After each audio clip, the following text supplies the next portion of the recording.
नमस्कार श्रोताओं, शतदल पर आपका स्वागत है। मैं प्रज्ञा मिश्र हर हफ्ते आपसे मिलती हूँ एक नए रोचक ज्ञानवर्धक विषय पर चर्चा के लिए। पिछले हफ्ते हमारी चर्चा का विषय था रचनात्मक लेखन से परिचय, जिसके अंतर्गत हमने एक अलग विधा कंटेंट राइटिंग अर्थात विषय वस्तु लेखन से भी आपको अवगत कराया। इस कड़ी में कंटेंट राइटिंग पर बातचीत करने के लिए मौजूद हैं मेरे सहकर्मी अभिषेक कुमार जी।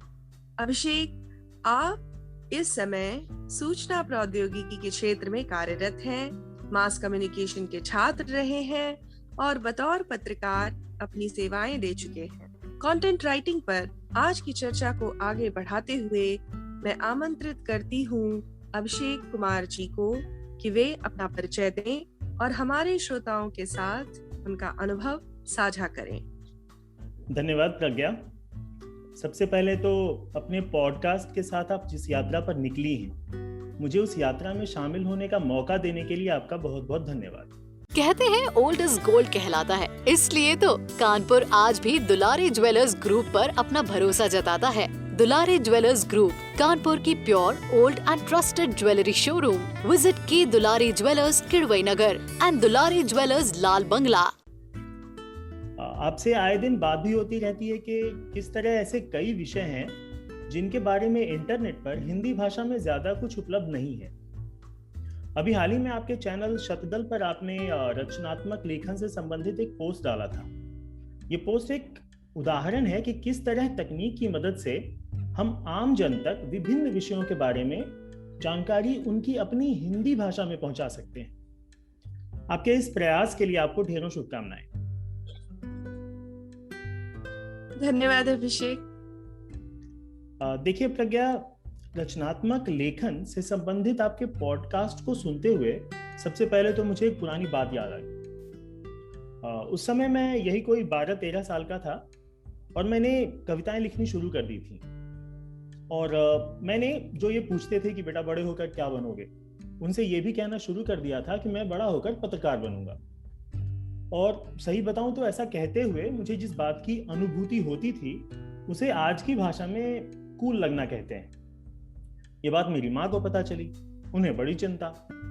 एक दिन उन्होंने गांव के ही एक पढ़े लिखे महानुभाव को घर बुलाया और उनसे आग्रह किया कि वो मुझे ये समझाएं कि किस तरह कविता लिखना समय की बर्बादी है, और ये भी कि मुझे पढ़ाई पर ध्यान देना चाहिए ताकि बड़ा होकर सरकारी नौकरी मिल जाए। अच्छा, ये बात बहुत जरूरी आपने साझा की है अभिषेक जी। जी हाँ, ये जरूरी है कि बच्चों को सपने देखने का महत्व और उसकी उड़ान के प्रति प्रोत्साहित करना बहुत आवश्यक होता है। तो निर्धारित भविष्य का जो सतत निर्माण है वो बचपन में ही शुरू हो जाता है। ये बहुत जरूरी बात आपने साझा की। बिल्कुल बिल्कुल जी। तो जी। मेरी कहानी में आगे यूं हुआ कि उन महानुभाव ने एक शाम मुझे अपने साथ टहलने चलने को कहा। टहलते हुए मुझे कविता लिखने के प्रति हतोत्साहित करने के लिए उन्होंने मुझसे एक बात कही। उन्होंने कहा कि देखो बेटा, अगर कविता लिखने पर ध्यान रखोगे तो कविता लिखते लिखते मर जाओगे, कुछ नहीं होगा जीवन में। मतलब वो बिल्कुल एकदम अपने मन में एकदम निश्चित थे कि अगर मैं कविता लिखूंगा तो मेरा कुछ हो नहीं सकता। उन्होंने सीधा कहा कि कविता लिखते लिखते मर जाओगे, कुछ नहीं होगा जीवन में, और अगर पढ़ लिख कर कुछ बन गए तो 2-4 कविता लिखने वाले अपने घर पे रख सकते हो। आज बताऊं, इस बात को 20 साल से ज्यादा हो चुके हैं और इस दौरान मैं पत्रकार भी बना और आज तक कविताएं भी लिख रहा हूं, खुश भी हूं। वाह, ये बहुत अच्छी बात आपने साझा की कि आप जो कर रहे हैं आप उसमें खुश हैं। तो अभिषेक की यह संस्मरण जो आपने साझा किया है ये काफी मोटिवेशनल है। एक वाक्य मुझे याद आता है, do what you love, love what you do. तमाम चैलेंजेस के बावजूद, जी बिल्कुल, तमाम चैलेंज के बावजूद आपने कंटेंट लेखन में अपना करियर चुना है।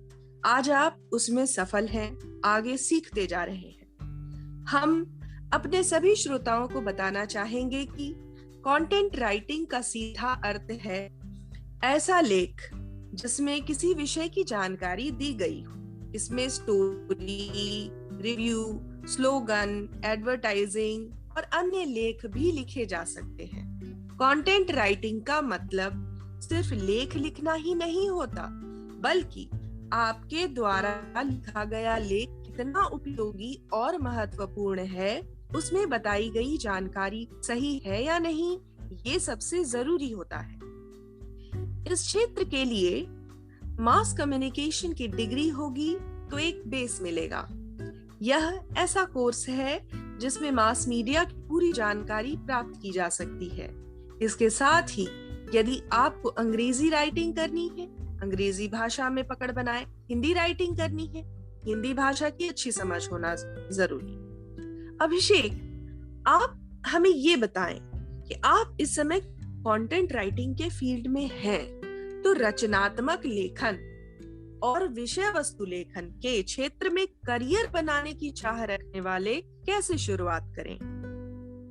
देखिए प्रज्ञा, इस क्षेत्र में करियर बनाने के लिए सबसे ज्यादा जरूरी जो चीज है वो है लेखन में रुचि का होना। अगर आपको लिखना पसंद है तभी आप इस क्षेत्र में करियर बनाने के बारे में सोचें। और जहाँ तक रचनात्मक लेखन और विषय वस्तु लेखन के क्षेत्र में करियर बनाने के लिए आपको किन चीज़ों की आवश्यकता है, तो मैं बताऊं आपको कि सबसे पहले आपको ये समझने की ज़रूरत है कि रचनात्मक लेखन यानी क्रिएटिव राइटिंग और विषय वस्तु लेखन यानी कंटेंट राइटिंग, इन दोनों में क्या भिन्नता है। इसके बारे में आपने अपने पिछले पॉडकास्ट में बात भी की थी। और प्रज्ञा, मेरा मानना है कि क्रिएटिव राइटिंग के लिए सबसे ज़रूरी बात भाषा पर पकड़ का होना, और उसके साथ साथ अगर आप क्रिएटिव राइटिंग कर रहे हैं तो आपके मन का स्वतंत्र होना बहुत जरूरी है। बिल्कुल उड़ने दीजिए मन को जी।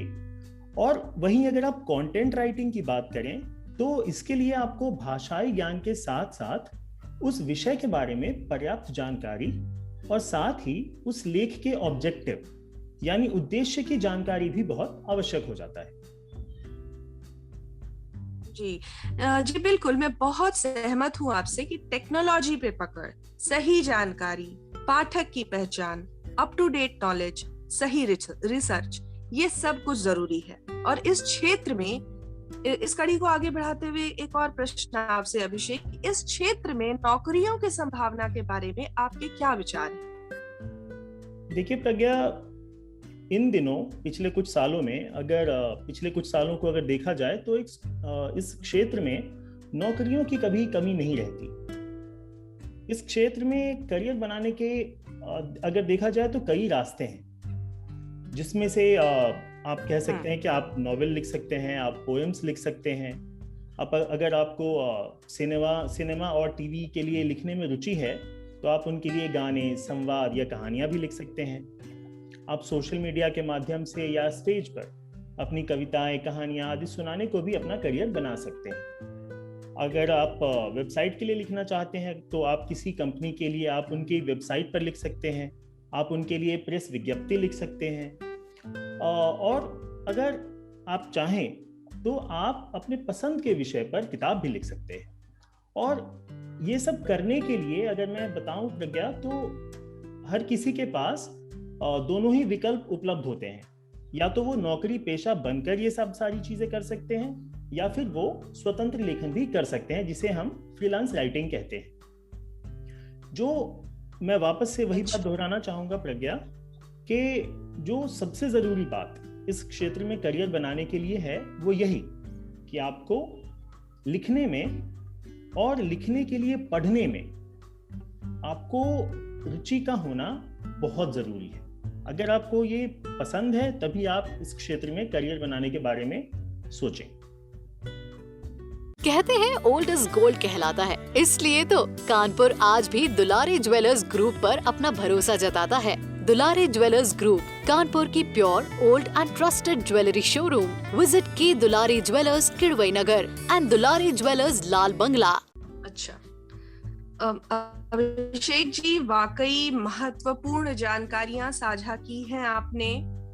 प्रिय श्रोताओं, मीडिया हाउस में काम, स्वयं की वेबसाइट बनाना, ई-कॉमर्स वेबसाइट, न्यूज चैनल्स के लिए लिखना, डिजिटल दुनिया में कंटेंट राइटिंग से जुड़ी संभावनाओं की बाढ़ है। जरूरत है स्किल डेवलपमेंट की। आज की कड़ी में हम विराम लेते हैं। शतदल से जुड़े रहें। अभिषेक, आपसे बातचीत का ये सिलसिला जारी रहेगा। बहुत सौभाग्य है शतदल का, आपसे हम जुड़े हैं इस पूरे टॉपिक से रिलेटेड। आगे भी अगली कड़ियों में आपसे बातचीत जारी रहेगी। कंटेंट राइटिंग, स्किल डेवलपमेंट से जुड़ी महत्वपूर्ण बातों के साथ हमारा अगला पॉडकास्ट हम जल्द रिलीज करेंगे। शतदल पॉडकास्ट सब्सक्राइब करें, हमारे चैनल को लाइक करें, कमेंट सेक्शन में हमें जरूर बताएं कि कैसा लगा आपको हमारा आज का एपिसोड। स्वस्थ रहें, सुरक्षित रहें। धन्यवाद।